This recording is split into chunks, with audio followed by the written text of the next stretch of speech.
Mayor గా శ్రీనివాస్ గారు, కొలగాని శ్రీనివాస్ గారు, డిప్యూటీ మేయర్ గా వై సునీల్ రావు గారు, అదేవిధంగా గౌరవ కార్పొరేటర్లు, గౌరవ కౌన్సిలర్స్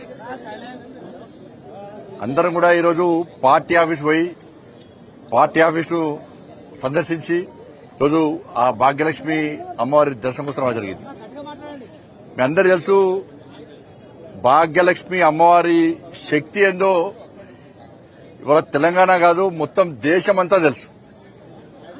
ఇలా ఒక శక్తివంతమైనటువంటి ప్రాంతం ఇది.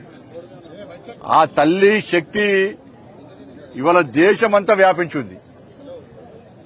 నాకు ఆ కరీంనగర్ లో నా మహాశక్తి ఆ తల్లి, ఇక్కడ పాత బస్తీలోని నా భాగ్యలక్ష్మి అమ్మవారు.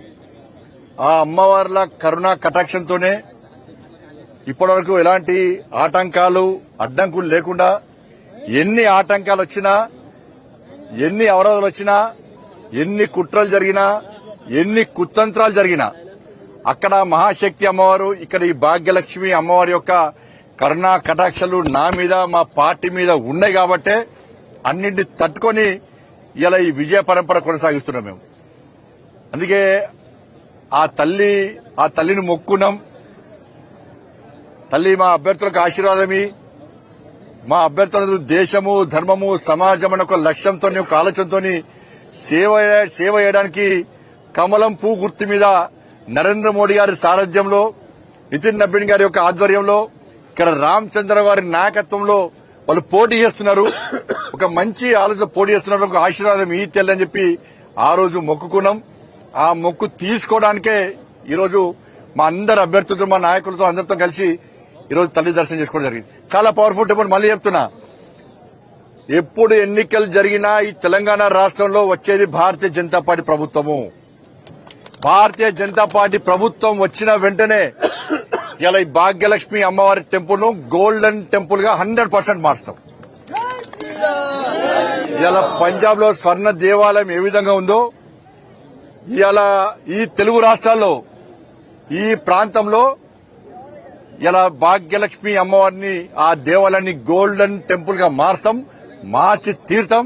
ఆ అమ్మవారికి అట్లా సేవ చేసే అవకాశం మాకు ఇవ్వాల్సిందిగా ఇవాళ అమ్మవారిని వేడుకుంటున్నాం మేము.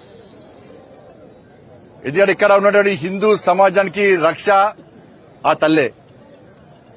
ఇక్కడ నుంచి ఇక్కడ గుండాల యొక్క ఎంఎం పార్టీ గుండాల యొక్క అరాచకాలు తట్టుకోలేక చాలా మంది హిందువులు వేరు.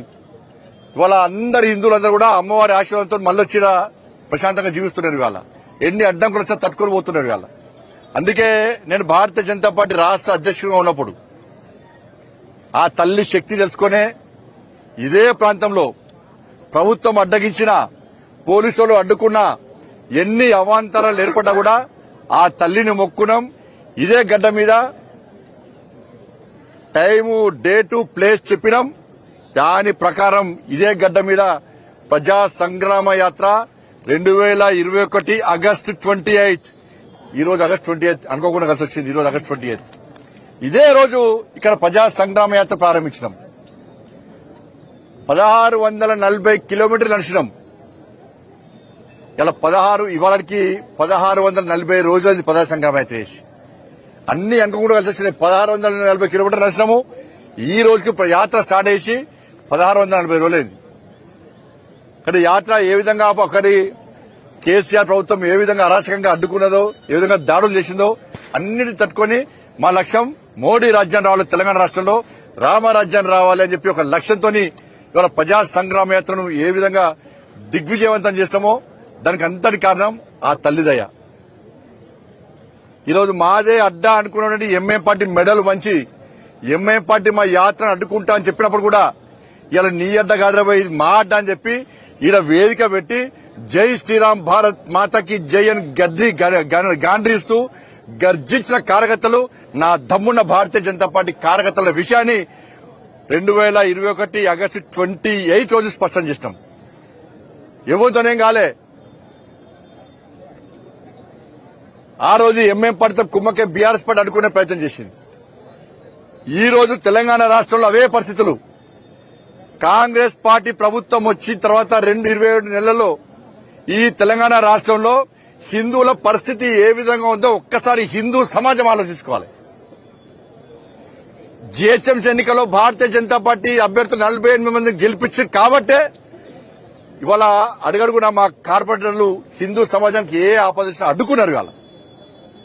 కానీ ఈ రోజు ఏం జరుగుతుందో ఒక్కసారి హిందూ సమాజం ఆలోచించాలి. ఇవాళ కాంగ్రెస్ పార్టీ ఎంఏ పార్టీ కుట్రలు అన్నీ సిగ్గుండాలే. కాంగ్రెస్ పార్టీలకు బీఆర్ఎస్ పార్టీలకు సిగ్గుండాలే. ఎవడు ఏ ప్రభుత్వం వచ్చినా బీఆర్ఎస్ వచ్చినా కాంగ్రెస్ వచ్చినా మా బూట్లు నాకాలే, మా కాళ్ళ కింద వాడు బతకాలే అని చెప్పి ఎంఏ పార్టీ వారిని ఇచ్చినా కూడా సిగ్గు లేకుండా ఇలా కాంగ్రెస్ బీఆర్ఎస్ వాళ్ళు ఎంఏ పార్టీని బూట్లు నాకు ఇలా బతుకు మీ బతికే ఎందుకో నాకు అర్థం కాదు. ఇప్పటికి మీరు బతికేనా నేనంటుండే వాళ్ళ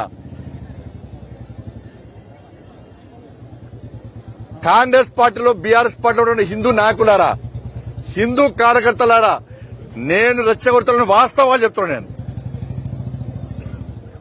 మీ లోపల హిందూ రక్తం ప్రవహిస్తే, మీరు నిజంగా హిందువులైతే, మీలో పౌరుషం ఉంటే ఆ పార్టీని ఇష్టపడండి. కాషాయం జెండా పట్టుకొని ఇలా భాగ్యలక్ష్మి అమ్మవారి టెంపుల్ సాక్షిగా జై శ్రీరామాన్ని గర్తించండి. ధర్మం కోసం, దేశం కోసం, సమాజం కోసం పనిచేసేటువంటి ఒక సంకల్పం తీసుకొని రావాల్సిందిగా నేను 2 పార్టీల కార్యకర్తలకు అప్పీల్ చేస్తున్నాను. అరే 27 నెలలే కాంగ్రెస్ పార్టీ ప్రభుత్వం వచ్చి సికింద్రాబాద్ లో ముత్యాలమ్మ గుడి దాడి, జుబ్లీస్ లో పెద్దమ్మ గుడి మీద దాడి, సంతోష్ నగర్ లో దేవాలయం మీద దాడి, జుక్కల్లో దుర్గామాత అమ్మవారి మీద దాడి, శంషాబాద్ లో దేవాలయాల విధ్వంసం, పాత బస్తులు విధ్వంసం, రాత్రికి రాత్రి నిన్న రాత్రి చాయంద్రానగుట్టలో పురాతన టెంపుల్, పవర్ఫుల్ టెంపుల్ అనేటువంటి నా ఆంజనేయ స్వామి మీద దాడి చేశారు.